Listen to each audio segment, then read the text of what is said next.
Good morning, everybody. Welcome to Monday Morning Cup of Coffee. I'm Steve Ivy.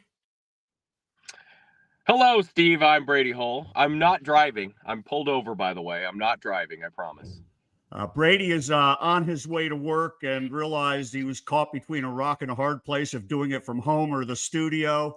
We're doing it from a credit union in Windsor, Colorado, under the influence, a strong influence of a bad cold. But we're here mostly to celebrate his 4-1 week. Congratulations, Brady. 4-1, great picks. Four and one. You know, people have been fading me for the last couple of weeks. I told everybody I'm going to get my groove. I start figuring these things out. We're over 500 for the first time this year, so we're feeling pretty good today. So, the one that beat you was one that I'm a little shocked. Wyoming as a home dog is usually a real good bet, and you chose to go against them. Yeah, well, they burnt me. They burn me no matter what I do. That's the thing. I thought with this two quarterback thing, it was going to be too much trying to figure that out against Utah State, who's a little bit better than maybe we thought. So I was close, though. Utah State won by 2. I said Wyoming wouldn't cover 2.5, so I needed 1 point there. But, we're happy with the 4-1 weekend. Obviously you got the CSU game, right? You went to the game, right? I did. Yep. I was at the game. What did you like about the game? I love that punt return. Kobe Johnson with that punt return. That was beautiful. How about the CSU defense? This defense has been really good. I mean, they've been sneaky good throughout the year. They've kept them in games. Even in that Texas game, first quarter wasn't terrible for them, but I've been really impressed by that Colorado State defense.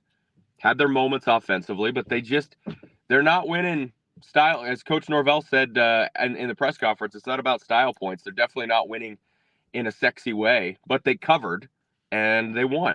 So beggars can't be choosers here. We need to get to a bowl. Yeah, that's one game closer to one more game for bowl eligibility, which obviously isn't the goal of the season, but it's a start considering they haven't been to a bowl eligible in 7 years now. So, I was really impressed with the defense. One of the things that I thought they did a phenomenal job of was containing a really talented quarterback in Devin Dampier.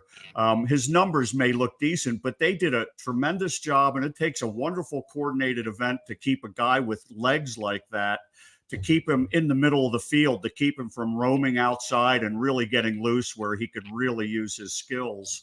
And I thought it was a tremendous effort by the front six. And they kept subbing them in. The other thing I thought they did, which is a little bit of I don't know if this was intentional, but New Mexico wanted to play a little higher tempo, and if they sub somebody in, CSU is allowed to get their defensive subs in, and they were always very, very slow getting those subs in. Sometimes as many as 4 players jogging off the field. And I thought that really messed with UNM's tempo.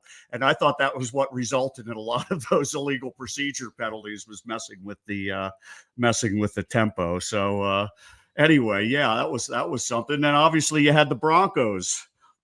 Yeah, the Broncos got it done. I watched that one late last night. I recorded it and watched it a little bit later on.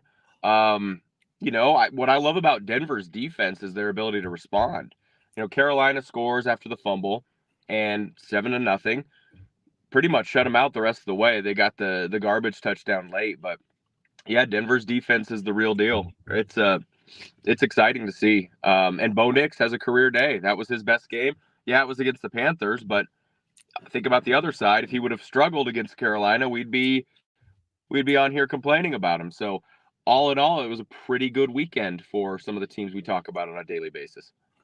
Did you happen to watch the end of the Redskins Bears game and the Hail Mary? I saw the play. I saw the other play, the cornerback too, off to the side, talking to the crowd.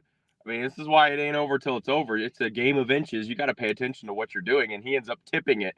That was crazy. Probably the play of the year so far. Yeah, I saw that. I think we all saw that video on social media of a defensive back playing to the crowd while the players are running down the field. And I would be very disappointed if I was a Chicago Bears fan with that behavior. I don't know what it is nowadays with people that would rather play to the crowd than focus on what's going on. And I hate to say it, but that does influence with the outcome of the play when you're clowning to the crowd. So I don't know. Maybe I'm just too old school. I'm just an old fuddy-duddy. It's football karma, Steve. You know, if you start taunting before the game's over, all that stuff, it's gonna bite you, and you got to knock that ball down instead of knocking it up, and that's what happened. And you put that ball in the air, anything can happen. So very good. So one more thing I wanted to bring up before we bring our guest on, who's sitting in the back room right now. You created a little bit of maybe a little bit of social media storm talking about the Heisman Trophy candidacy of Ashton Jeanty versus Travis Hunter. After the weekend, do you have any more comments on that? I do. I said Hunter needed a big game to get himself back in the mix, and he did. He's right there. I never was out on Travis Hunter. I was just all the way in on Ashton Jeanty. I thought Jeanty still had a great game considering everybody in the history of the world knew he was going to run the football. So he still ran for 130 or whatever and got the ultimate game-winning touchdown. I think Shedeur Sanders, we should be talking about him, not just because Coach Prime is making it a deal now. I do think that he's entered the discussion and he should be talked about because what they've struggled with on that offensive line, for him to still put out those big numbers.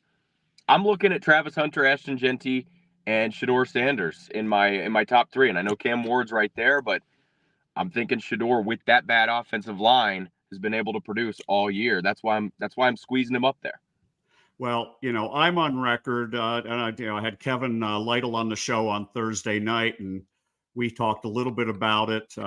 And I'm on record as saying Travis Hunter is the best college football player I've ever seen. And I've been watching college football since I think my first game was in the late 50s. I saw my first Heisman Trophy winner in 1960. So I go pretty far back. Heisman Trophy live, Joe Bellino for Navy. Anyway, I'm on record. I think he's the best player I've ever seen, and I think he's just unbelievable. Anyway, let's move on. We've babbled enough. It's time to bring on my guest, Brian Cooley, assistant coach for Colorado State men's basketball. Good morning, Brian. How are you? Good morning. I'm doing great. How are you?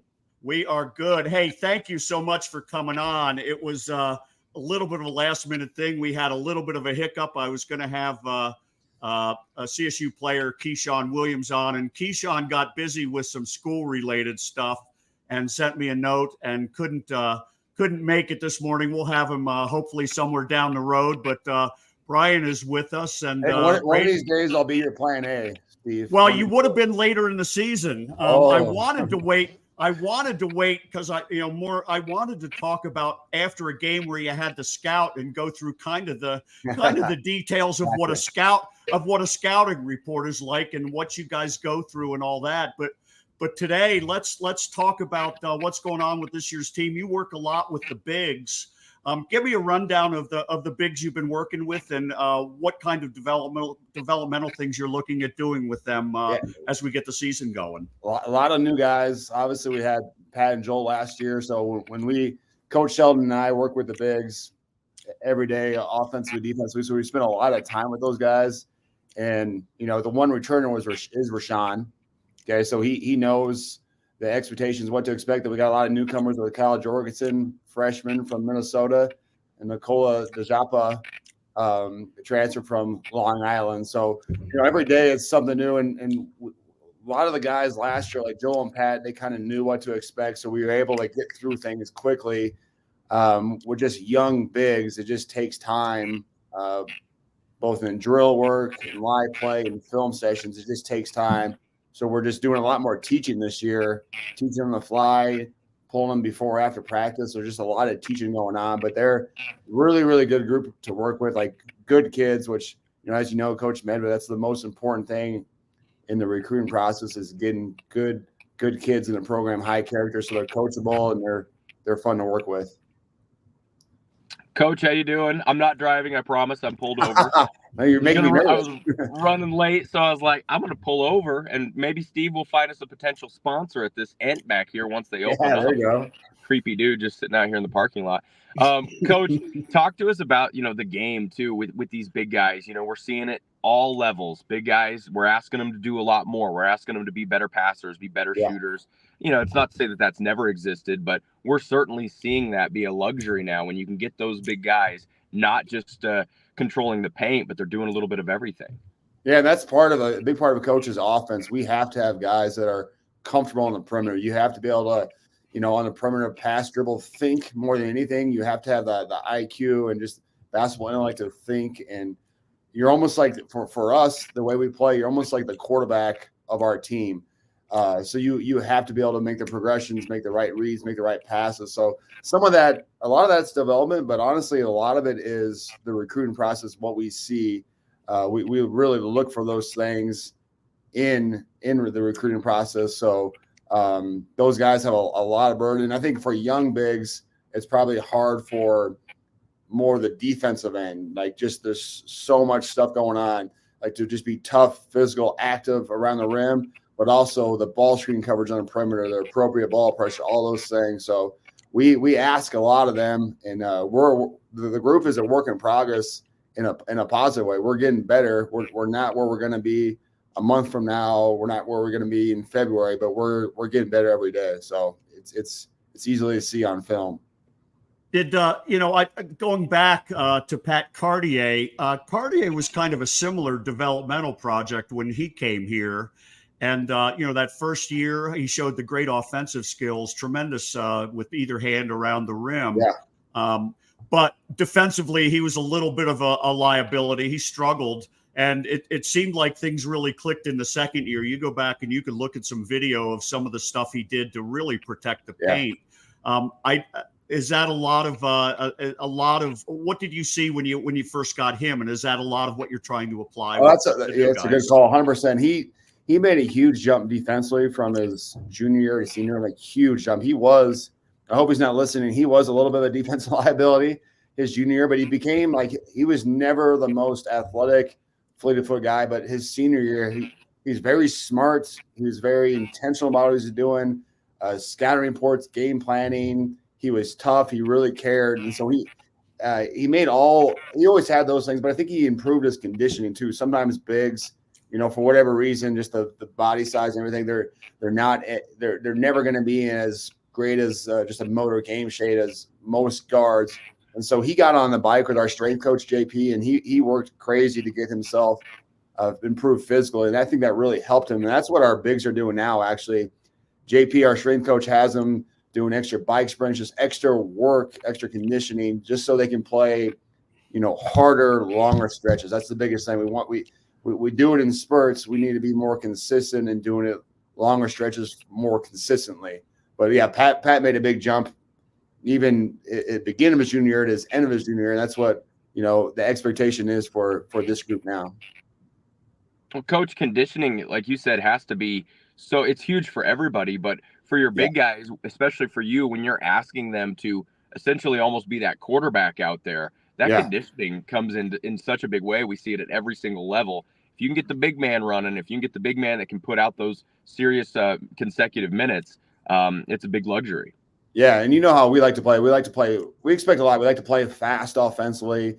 We expect them to, go to the offensive glass. We expect them to do everything defensively. So, if you're in good shape, it's just such a underrated quality. Just somebody's motor. Can you play hard for long stretches? Some guys have it naturally. Some guys got to work at it. We're probably in the middle of those two, but we're working at it, and we're getting better in that regard. You have Rashawn Mbemba, Kyle Jorgensen, Nikola Joppa. Fans of people saw Rashawn last year and saw him in spurts as a big off the bench. I want to talk a little bit about Kyle Jorgensen.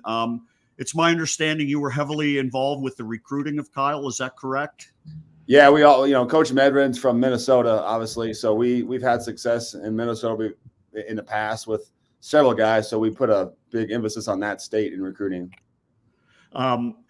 your history goes back a ways with other schools. This is your fourth year with CSU. Am I right? Correct. Yeah. How about that? And it's got, as speaking of time flies, you and I, we met that first summer you were here. We played golf over at Highland Meadows. Yeah. You, me, and Katsuma. Katsuma. That's where we first met each other. Yeah. It seems like just yesterday, but you had you were involved at Wright State, and then before that, South Dakota State.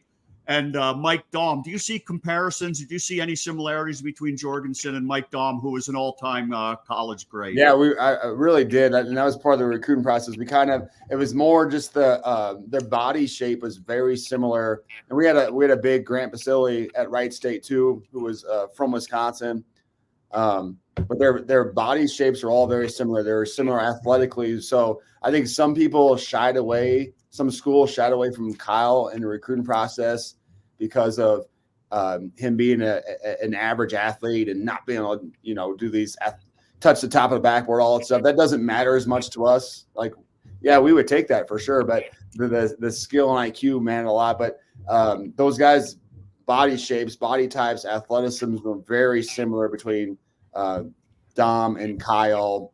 They're both, like, I think with big kids, it's very important that need to develop that like basketball. Some kids, some bigs in the recruiting process, you can kind of tell you just play basketball because you're big, and that's what you've always done. Where I think all those guys had in common with Kyle is they love basketball. Kyle loves basketball. Mike loved basketball. They were workers, and so you knew they were going to put the time into what they needed to improve on. And Kyle is just like that with Mike. And Mike was a worker. Kyle is too. Kyle, he's in the gym all the time. He eats, sleeps it, everything. He's all about it. So a lot of similarities. Coach, I'm curious about Nikola Joppa too. Had a quick conversation with him at your golf tournament a month ago or whenever that was. Time's flying. But, just being a big fan of the Nuggets and seeing Nikola Jokic, reading about him a lot, learning so much about the intelligence that some of these players have. What have you seen with Joppa as far as that basketball IQ? He's got the European passes over the head, like some of that stuff. Like that's not something that again, we can work on that, we can develop it, but he just has an innate ability to make those passes. So I think he does that. His shooting, he's a good shooter. He probably wants to shoot it better than what he has in practice, but we know we know that's going to be a big part of his game going forward, and he has the ability to do it. But he cares too. Like, he really cares. The things that he needs to develop, like he'll work at it. He's constantly texting us like, "Hey, can we get a quick workout in at 7 a.m. on an off day?" And so the care factor is there, and it kind of goes back to Kyle and these other guys that we recruit. You can't want it for them; they got to want them themselves. So Nikola has, even in the short time he's been here, he's come a long ways of what we expect as a program, and just the all-encompassing part of what it means to be a big in our program. So he's come a long ways, and he'll be a factor going forward this year. Coach Medved told me early on with this team that he thought what we looked like at the beginning of November and on non-conference might be very different from what we might see once conference season rolls around in terms of who plays and lineups and this and that. What are you seeing in your bigs that lends itself to that? Well, I think it's kind of the same thing. Like, we're like all these guys, no matter who plays Wednesday in our exhibition or November 4th against North Dakota, like we constantly stretch them that, hey, every year we've been coaching here, things change. So just because you're in this situation now doesn't mean it'll be like that on December 4th or January 4th. And so, we will get better. We'll look a lot different. Obviously, last year we had such a old group, particularly Joel Scott would sneak down to the 5-2, but Joel was 5th-year senior, Pat was a 6th-year senior. Those guys were old men, and now we have a young group. So we'll get a lot better. You always, as a coach, you always want to be a finished product on November 4th. We've been practicing since June, and we've made such progress, and we expect to make that that jump again come January 4th. So it'll be a work in progress in a good way. Before we go any further, if anybody, we have people out watching live. If you've got any questions for Coach Cooley, send them in live chat. We'll figure out a way to get them to respond. So, Brady, what you got next? Well, yeah, just thinking about that too, as far as the patience factor with some of your players, Coach, because you are going to have new faces, and maybe they're not right where they want to be. It's such a long season. I mean, so many different stories. Having the right mindset, that goes back to your whole recruiting process too, is finding guys that are pretty selfless, that can be patient too, and know that their time's going to come, because it is a long season, but you have to be ready when your number's called. Yeah, and I do think amongst other so many positive qualities that Coach Medved has is like patience is up there. It's something I struggle with sometimes. He's so patient with our guys, but it's the combination of like holding them accountable and pushing them, but also having the 30,000-foot view of the patience of the team. So he knows, if we have some rough patches here or there in practice, we'll coach him hard, like we'll hold him accountable. But he also is smart enough and has the wisdom enough to see that it's a long stretch and we got to keep these guys in the right path. And so he's in the patience regard and like the overall health of the program. He knows exactly what he's doing. He's done this a lot with, for an assistant coach, it's very like just having a head coach that has that mindset. It makes my life a lot easier too.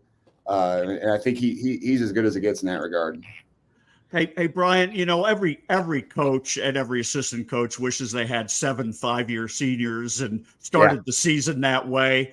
Does this group excite you because of the inexperience? Do you look forward? Is that like more fun as a coach with the challenge? That's a good point. Like, I think no matter what, you're going to take a 5th-year Isaiah Stevens or, those guys that have been in the program forever.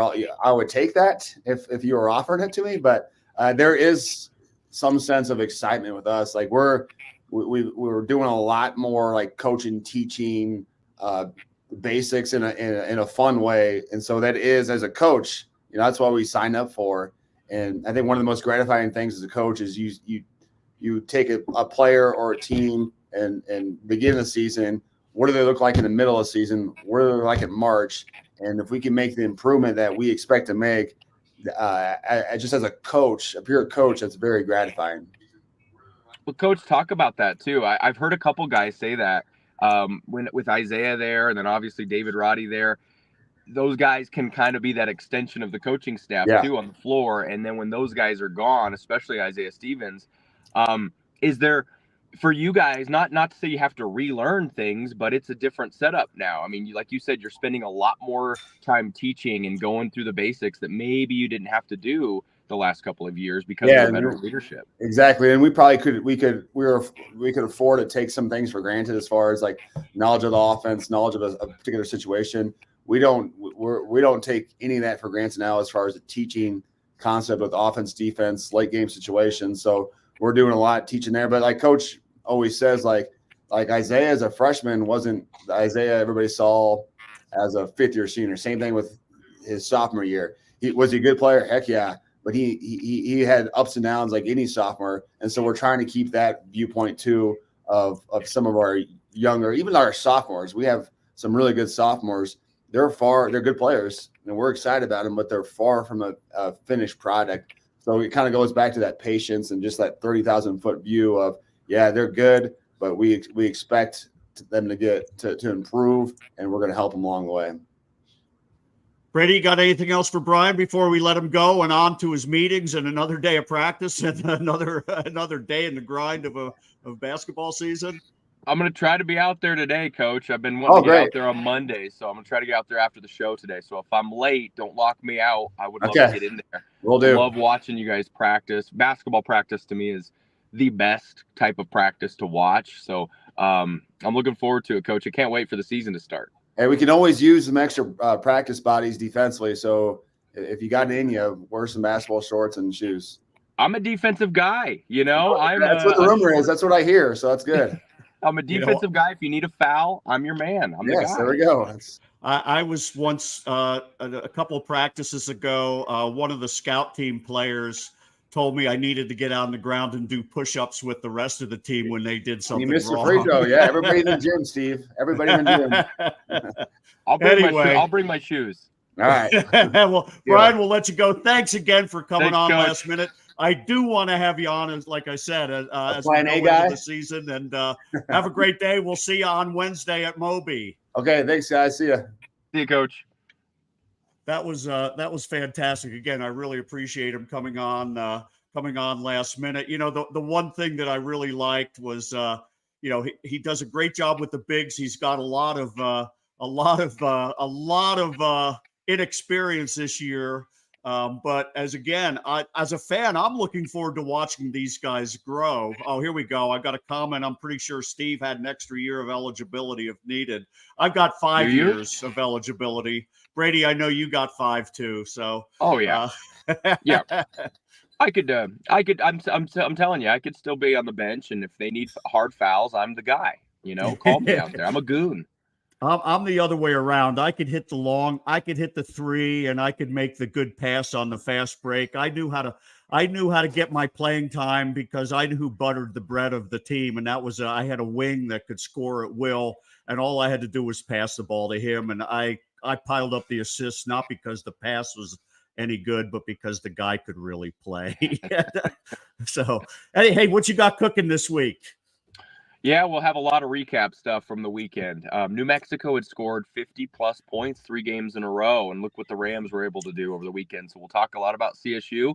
I don't care about style points. I'm going all in on it, Steve. A win's a win. They're 5-3. It's they have control right now. If they can do it, if they can take care of the teams they're supposed to. So we'll talk a lot about that. And some fun conversations throughout the day today. So on the other basketball side, we're going to be doing obviously a lot of CSU coverage, but I also pay attention to UNC. We're going to be catching up with Jaron Riley, their point guard, this week too. So Anique Clifford will join me later on in the I think on Thursday. So it's going to be a lot of fun, Steve. We got a jam-packed week ahead.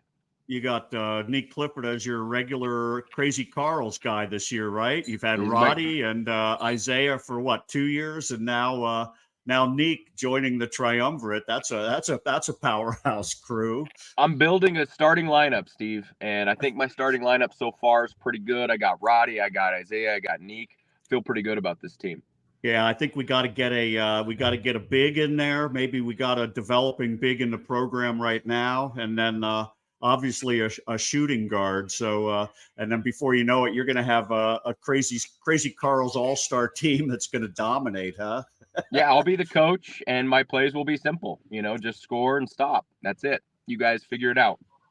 So I've got some obviously my show on Thursday night. I don't have a guest lined up yet, but I've got some really cool shows planned for subsequent Thursdays.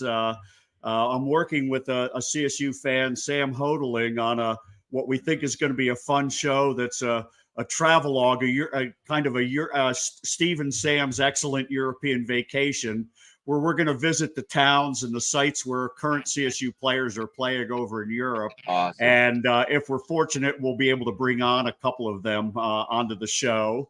We're working on that. And then I'm also working on a show, if I can make it happen, with Jalen Lake and his ex-high school teammate, CJ Noland, who transferred to New Mexico, was recently named a co-captain at New Mexico. And they're still very close friends. They played in high school together. They talk to each other on a daily basis. So I'm going to try and get the two of them on together. I thought that would be a fun show. We'll see if we can make that happen. But I'm going to do my first live post-game show for CSU on Wednesday night after the exhibition game against Adams State. We're going to try and turn that into a regular thing, and the more the merrier in terms of people that join me that give their impressions of the game. Are you going to be going on Wednesday night? We got a little. We're doing something different with the Halloween thing with my kiddo. You know my story. My kiddo, of course, he is living with autism. So we've contacted the entire neighborhood. We're going to try to go trick-or-treating the night before Halloween, so we don't have all the kids surrounding us. But I hear the weather's going to be nasty, Steve. So I'm not sure what we're going to be doing just yet, but maybe I'll end up there. I never know on a day-to-day basis where I'm going to end up. Well, if you get a chance even to watch it on, if you watch the stream, I'll send you the link and feel free to chime in. We have our kids are all grown up, so we don't have to worry about traipsing kids around the neighborhood trick-or-treating on lousy Halloween evenings and bad weather. But we do something else. We know all the dogs in the neighborhood. I walk the dog regularly. And so we do a reverse trick-or-treat where we deliver treats to all the neighbors' dogs. So my wife and I go out with our dog with about 20 bags of treats and drop them off at the door. So that's something we look forward to. So what else before we wrap? Anything else?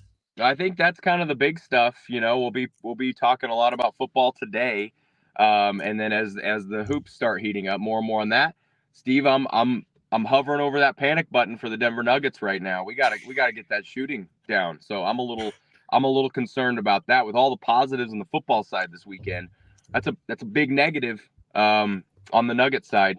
I'm scared. I'm real scared. I'm dying to hear your solution for how you're going to fix 3-point shooting, other than make them, don't miss. Don't miss them. That's it, guys. Make them. Anyway, thanks again for coming on. I hope everybody had fun. This is Monday Morning Cup of Coffee. Brady, thanks again. I look forward to figuring out who we're going to get next week. We'll get another great guest. Thanks to Brian Cooley for joining us. Thanks, everybody, for watching, and go Rams. Go Rams. See you, Steve. See you, Brady. Have a great week. You too, man.